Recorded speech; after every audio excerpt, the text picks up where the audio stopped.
Isang magandang hapon po or magagabi sa inyong lahat. Latest weather update tayo ngayon, araw po ng Martes, December 20, 2023. Pero bago tayo magpatuloy, palike and subscribe naman po and pahit ng notification bell para mamaya po may update ko kayo sa lagay ng ating panahon. So, hypnosis po natin as of 3 AM, kaninang madaling araw po, meron po tayo namata na active low pressure area which is meron pong estimated na data na 185 kilometers south of Puerto Princesa City.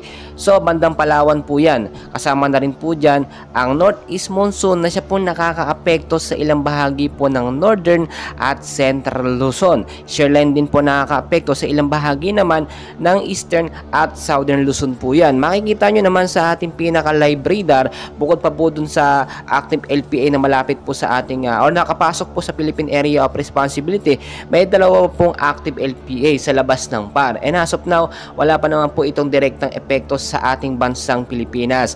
Ang nakakaapekto po ngayon sa ilang bahagi po ng Luzon, Visayas at Mindanao ay yung tinatawag po natin na Northeast Monsoon Shear Line at ito pong tinatawag natin na active LPA. Yung extension po nito ay nagbibigay ng mahina hanggang malakas na pag-uulan sa ilang bahagi po ng Luzon, Visayas at Mindanao. So tuloy-tuloy po tayo mga kaibigan sa area po ng Zamboanga Peninsula at western section po ng Visayas, Mimaropa, Calabarzon, Bicol Region at Aurora.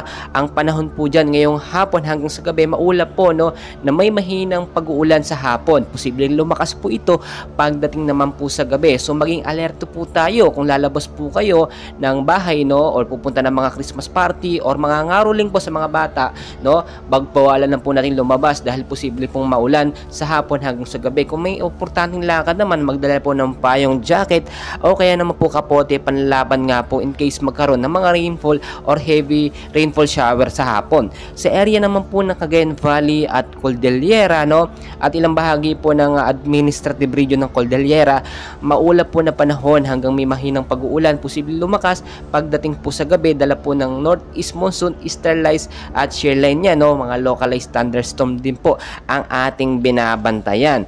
Sa area naman po ng Metro Manila at ilang bahagi ng Luzon, maulap na panahon din po ang mararanasan ngayong hapon. Posible pong lumakas yan sa hapon pagdating po sa gabi. So i-monitor po at bantayan nyo mabuti ang lagay po ng ating panahon. Pabago-bago po yan. Never and ever po natin mape-predict yan.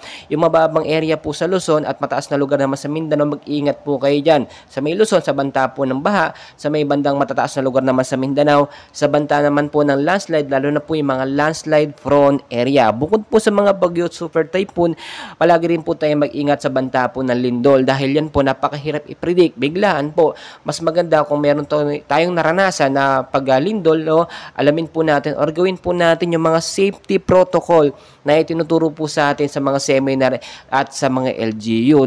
At lagi ko pong pinapaalala sa inyo, maging mapagmatsyag po tayo sa lagay ng panahon.